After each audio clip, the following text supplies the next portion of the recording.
ارشاد فرمایا الا انبئکم، کیا میں تمہیں خبر نہ دوں بے اکبر الکبائر، جو بڑے بڑے گناہ ہیں ان کی۔ وہ ہمہ تن گوش ہو گئے کہ جی حضور ارشاد کیجئے۔ تو آقا کریم نے جو پہلی بات ارشاد فرمائی الاشراک باللہ، اللہ کے ساتھ کسی کو شریک ٹھہرانا ہے، اس کی ذات میں، اس کی صفات میں، اس کے افعال میں کوئی شریک نہیں، وہ وحدہ لا شریک ہے۔ دوسری بات حضور نے جو ارشاد فرمائی وہ ہے وعقوق الوالدین، والدین کی نافرمانی۔ امام فخر الدین رازی نے تفسیر کبیر میں لکھا ہے کہ انسان کے وجود کا سبب حقیقی ذات باری تعالیٰ ہے اور سبب مجازی والدین ہیں۔ تو اس لیے گناہوں میں جو بڑے گناہ ہیں، اکبر الکبائر جو ہیں، ان میں سے دوسرا بڑا گناہ اللہ کے محبوب علیہ السلام نے عقوق الوالدین کو بیان فرمایا۔ تو والدین کے ساتھ حسن سلوک کرنے کی ہمیں تلقین کی گئی، اور یہ شریعت اسلامیہ کا ہم سے تقاضا ہے۔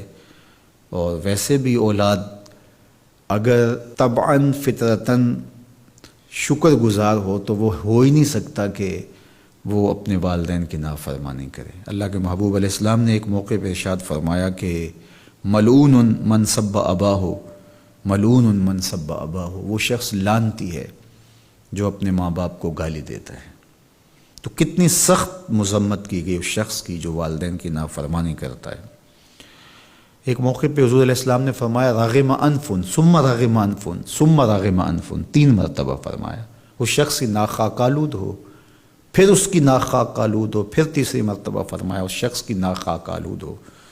تو قیلا من یا رسول اللہ صلی اللہ علیہ وسلم، عرض کی یا رسول اللہ کس کی ناک خاک آلود ہو؟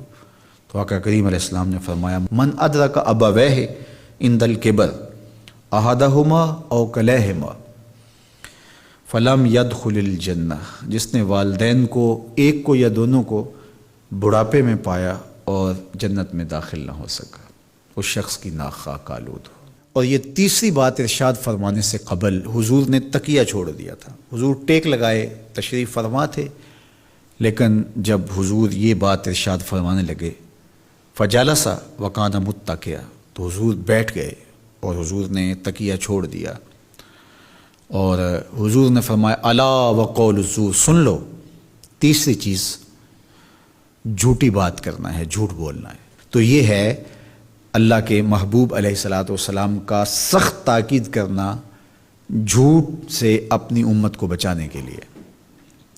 اچھا، یہاں ایک بات رک کے یہ سمجھ لیں کہ جھوٹ بہت بری چیز ہے، لیکن شرک اس سے بڑا گناہ ہے۔ تو اس کی تاکید اتنی زیادہ کیوں کی؟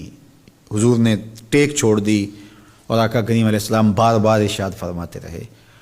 تو اس کی وجہ یہ ہے کہ شرک کو بڑا گناہ سارے سمجھتے ہیں۔ اسی طرح ماں باپ کی نافرمانی ہر شخص سمجھتا ہے کہ یہ بہت بڑا گناہ ہے، اور اگر کوئی شخص ماں باپ کا بے ادب ہو، گستاخ ہو، تو لوگوں کی نظروں میں بھی وہ گر جاتا ہے کہ یہ برا شخص ہے کہ ماں باپ کے ساتھ بدسلوکی کر رہا ہے۔ تو یہ 2 گناہ ایسے ہیں کہ جو لوگوں کو اچھی طرح معلوم ہے، لیکن عمومی طور پہ جھوٹ بعض معاشروں کے اندر یوں رچ بس جاتا ہے کہ اس کو عیب نہیں سمجھا جاتا۔ اس لیے حضور نے اس پر خاص تاکید کی اور ٹیک چھوڑ کے آگے بڑھے، اور پھر بار بار ارشاد فرماتے رہے کہ اس کو چھوٹا نہ سمجھنا۔ جس طرح اکبر الکبائر میں شرک ہے، اکبر الکبائر میں عقوق الوالدین ہے، اسی طرح یہ بھی اکبر الکبائر میں شامل ہے کہ کوئی شخص جھوٹ بولے۔ تو جھوٹ بولنا یہ اللہ کی ناراضگی کا سبب اور ذریعہ ہے۔ تقریباً 200 قرآنی آیات جھوٹ کی مذمت اور جھوٹ سے بچنے کی تاکید اور ترغیب میں ہیں، اور سینکڑوں احادیث جھوٹ کی مذمت میں اور جھوٹ سے دامن کو بچانے کی تلقین پر مشتمل ہیں۔ تو اس لیے اللہ کی بارگاہ میں یہ دعا مانگیں کہ اللہ ہمیں جھوٹ کے مرض سے نجات دے، اور ہمیں ہمیشہ سچ اور سچائی کی توفیق سے مالا مال کرے۔